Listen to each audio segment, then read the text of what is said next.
Y les saludamos como todas las mañanas cuando faltan 13 minutos para que sea la hora. Hay, obviamente, anoche me decía un cuate, mañana no me voy a perder Central FM Equilibrio. Le digo, mañana no te lo pierdas nunca, hombre, por Dios, estamos hablando de cosas serias. Aquí en Central FM Equilibrio les saludamos como siempre, con mucho cariño, con mucho entusiasmo, el señor Alberto García Zarubi esta mañana que está aquí conmigo. ¿Qué tal, Pedro? Te saludo con muchísimo gusto, al igual que a todo nuestro auditorio en los Estados Unidos y aquí en México. Un México revolucionado. Más un hecho que sí lo está.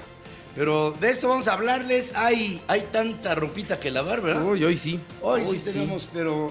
oye, y ayer, cuando me da la noticia Beto de que había pasado esto de Carlos Ursúa, dije, ¿cómo no renunció 10 minutos antes? Todavía 10 minutos. Nos hubiera dado tiempo de informarlo aquí en Central FM, pero de toda suerte, aquí estamos puestos, listos y dispuestos para llevarles por el mundo de la información. Hoy es 10 de julio, es miércoles, estamos a la mitad de la semana y hoy celebramos a San Cristóbal de Licia. Cristóbal fue mártir venerado por la Iglesia Católica y Ortodoxa antes de la separación de estas y es patrón de los transportistas y de los conductores. Hay quien, todavía lo evoca, hay quien evocaba antes, cuando era yo chamaco, era San Cristóbal y San Jorge. Sí. Y luego lo devaluaron y en fin, vino, no sé, lo bajaron del coche. Y ni modo. El hecho es que Cristóbal viene del griego y su significado es Cristóforo. Viene de Cristo y quiere decir portador de Cristo o el que lleva a Cristo. ¿Qué pasa un día como hoy? Me voy hasta antes del año 1000, en el año 988, a las orillas del río Liffey, en Irlanda, se fundó una aldea. ¿Sabes cómo se dice Dublín en celta?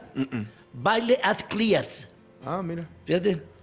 Eso me lo aprendí cuando estuvo mis hijos estudiando allá en Irlanda. Baile at Cliath es un origen celta del nombre de lo que hoy es Dublinia. Y de ahí viene pues, el actual Dublín. Y en ese tiempo, antes del año 1000, se funda una de las ciudades más emblemáticas de la isla del Reino Unido. En 1510... No, espérame tantito. En 1519, Hernán Cortés notificó al rey Carlos V de España haber constituido el ayuntamiento de la Villarrica de la verdadera Cruz, de la Veracruz, y de ahí el primer ayuntamiento, el más antiguo, el primero fundado en la historia de las Américas. Fue, no sé si hayan alguna vez ido allá, cuando vayan a Veracruz, vayan a la Villarrica, que es un poquito más al norte, por ahí por Laguna Verde, por donde está la nucleoeléctrica de Laguna Verde, por ahí está, y hay lo que fueron los primeros asentamientos de Hernán Cortés. Ahí se ven algunos muros que han sido invadidos por raíces de árboles. Es una cosa preciosa. Sí, a la salida de un río que lamento no recordar el nombre, pero hay unas acamayas con las que te puedes echar un caldo de acamaya que ahí te cuento. Yo creo que el propio Hernán Cortés se lo habrá echado en algún momento. 1555, fíjense la época, ¿no? 1555, en la isla de Cuba, un pirata francés protestante, Jacques Desors, asaltó a la villa de La Habana. Durante un mes, ahí en La Habana, estuvo saqueando a la isla, saqueando a la ciudad, incendiando casa por casa, hasta matar a todos sus ocupantes, tanto españoles como esclavos, y fue un momento de insurrección cuando empezaban las luchas entre Francia, España, Portugal e Inglaterra por la posesión y además era una especie como de, más que un enclave, era un botín. La Habana era un botín, se veía que esta era una isla de grandes proporciones, tiene más de 1000 kilómetros de largo la isla de Cuba, y luego entonces era el apetito para muchos aventureros el llegar ahí y sacar sus riquezas. En el año 1821, Estados Unidos tomó posesión de la Florida, que fue comprada a España. Fíjense que el concepto que se tiene en los Estados Unidos es que la conformación de ese país estuvo, más que invadido, estuvo comprado. La Florida fue comprada por el gobierno incipiente que había en la Unión Americana. En 1821 ya se había establecido el gobierno de los Estados Unidos después de la independencia en 1776. Pero fíjense que allá el concepto de tener a Nevada Nuevo México, California, Colorado, todo esto para los norteamericanos no fue producto de una invasión, fue producto de una compra, porque se lo compraron a Antonio López de Santana. Entonces ellos no lo ven, o sea, en los Estados Unidos esto no se ve como que llegaron y nada, es simplemente una transacción. 1851 muere Louis-Jacques Mandel-Laguerre, el inventor francés y uno de los padres de lo que hoy conocemos como la fotografía.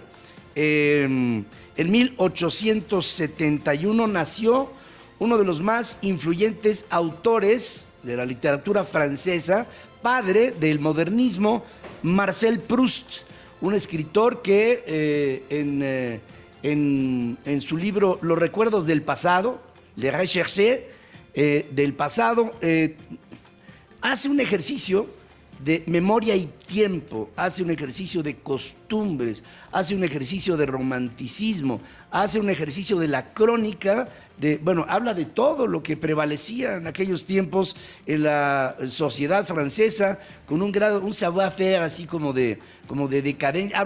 Por ejemplo, habla de la homosexualidad digamos, dentro de la sociedad, habla de la infidelidad, habla de toda una serie de sentimientos que prevalecían en aquella cultura, y Marcel Proust, sin duda alguna, es uno de los padres de la literatura moderna. En 1873, un día como hoy, bajo la presión de las fuerzas francesas, la Junta de Notables de México declara que acepta el régimen monárquico y se ofrece la corona al archiduque Maximiliano de Austria. Maximiliano de una familia que había gobernado Europa durante 800 años, la familia Habsburgo. Viene esta declaración y con ello se trató de imponer el segundo imperio en la historia de este joven país que se conformaba y se llamaba México. El primero, Agustín de Iturbide. Después, como dice Peña Nieto, el primer presidente fue presidenta porque era Guadalupe Victoria. En fin, el hecho es que viene con esto el establecimiento. Un día como hoy se estableció oficialmente la monarquía en México. 1879 nace Heriberto Jara, militar, político mexicano, diputado ante el Congreso Constituyente.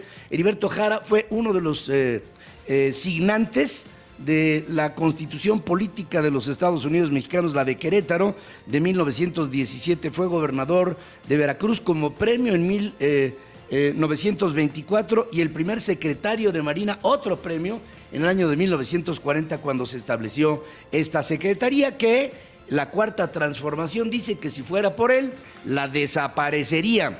Fíjense nomás. Bueno, 1890, en Estados Unidos, Wyoming es admitido como el estado de la Unión número 44. En 1895 nace un compositor alemán que es fundamental para la historia de la música, y me refiero a Carl Orff. ¿Han oído ustedes Carmina Burana? Sí. Pam, pam, pam, pam, chon, chon. Bueno, no tengo la voz de 150 personas en el coro, pero Beto me ayuda. Pam, pam, pam, pam, chon, chon. Pam, pam, pam, pam, pam, pam, pam, chon, chon. ¿Eso no es multa? ¿Lo canto yo? No, está bien.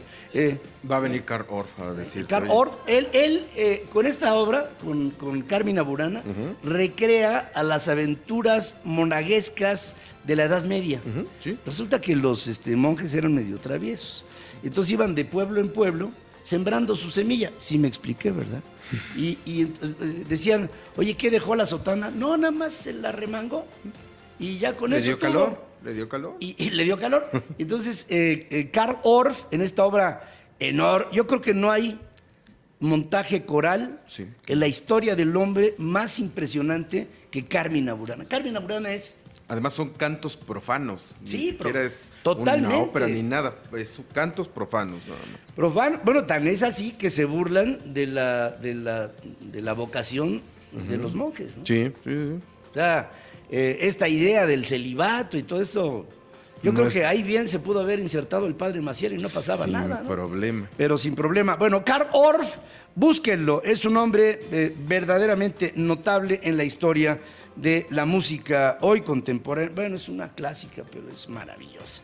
Además, a mí se me enchina sí, la es piel muy... cuando lo escucho. ¡Qué bárbaro! En 1904, Porfirio, un día como hoy, era reelecto Porfirio Díaz. 1904 estaba a nada de terminar su época, ¿no? Su época. Hasta el 9, en donde ya se trastabilló, el 10 ya valió gorro. Y bueno, en 1904 fue su última reelección, vamos a ponerlo así. Después vendría la entrevista con aquel reportero de Estados Unidos. Y de ahí, adiós, Nicanor. No entienden el cambio. Sí. No vamos a llenar con vino nuevo botellas viejas. Creo que algo así decía, ¿no? Sí, fue de verdad emblemática esta intervención. 1925, un día como hoy, nace la agencia de noticias TASS, que tiene su origen en una agencia telegráfica de la Unión de Repúblicas Soviéticas Socialistas. Era la transición entre Vladimir Ilich Lenin y Joseph Stalin, y fue el camino hacia esta empresa de telégrafos. Después se convirtió en una agencia noticiosa justamente por la inmediatez de la comunicación, y después en una agencia de investigación por debajo, de espionaje, pues. Y TASS, la agencia TASS, hoy por hoy es la agencia de noticias de la Unión de... Una vez me tocó una reunión con el presidente Fox y la agencia TASS, y estaba al frente el director general de la agencia TASS. Estábamos comiendo. Y entonces empiezan a servirnos, ya sabes, unas canastitas, sí, y ponen pan. Y entonces empiezan a poner pan en las canastitas de cada uno de los que estábamos como comensales. Y le ponen al director de la agencia TASS un pan y a todos los demás otro. Y entonces cuando empiezan las preguntas y respuestas, dice, ¿alguien tiene alguna pregunta? Y Fox levanta la mano y dice, yo tengo una pregunta que hacerle al director de la agencia TASS. Y dice, dígame cuál. Y ahí estaba el traductor puesto. Dice, ¿por qué a usted le sirvieron un pan negro y a nosotros bolillo? Y dije, es broma. Es broma. Además le sirvieron el más feo, porque siempre es el pan no, negro. Pero además estaba más sabroso el pan del director. Eso es lo que sí nos dio harto coraje. No, pues sí. Y entonces ya se soltó la carcajada. Pero no sé si era un icebreaker. No. Acuérdate lo que dijo al final Fox en su última entrevista. Yo ya me voy y digo cualquier... No, nada. Y no pasa nada. Un día como hoy, 1989, murió para mí. Esto te va a gustar, Woody. Murió Mel Blanc, el hombre de las 1000 voces. Este actor estadounidense fue el que le dio vida a más de 400 personajes. Entre ellos estaba Bugs Bunny. What's up, Bugs? Sí. Don't talk to me like that because you make me nervous. Ese era Mel Blanc. Okay. Después hacía la voz del Pato Lucas, de Porky, de Piolín, de Heathcliff, el gato, de Pablo Mármol. De Pablo Mármol. O sea, este hombre era verdaderamente polifacético. Hizo la voz de 400 diferentes personajes. Un talento bárbaro el que tuvo Mel Blanc. Y por lo general siempre al final de las caricaturas... estaba el creador de la caricatura y Mel Blanc como créditos.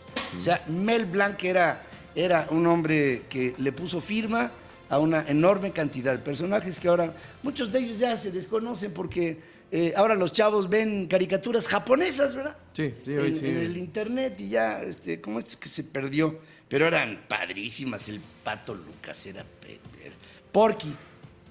Porky, sí. Porky era un personaje. Bueno, el hecho es que son 2 minutos después de la hora, ya me estoy pasando, y después de esta breve pausa empezamos aquí con un resumen con las noticias más importantes en esta mañana. Antes de ello, les quiero decir que este equipo de trabajo ya está listo en Central FM Equilibrio, porque el próximo 1 de agosto empezaremos nuestras transmisiones en radio, aquí en la capital de la República Mexicana. En el 92.1 de Grupo 7 estaremos transmitiendo el programa de Eduardo Torreblanca y el de Beto y su servidor, aquí en esta primera emisión Central FM Equilibrio. Esto nos da un profundo entusiasmo, un orgullo de poder hacer esto en una asociación estratégica con Gin Group, de Raúl Beiruti y de Central FM Equilibrio de un servidor. Estamos de manteles largos ante la expectativa de esta primera transmisión, 1 de agosto, nuevamente en la capital del país. Sí. Muy bien, felicidades, bravo. Que venga el aplauso del respetable. Muy felices.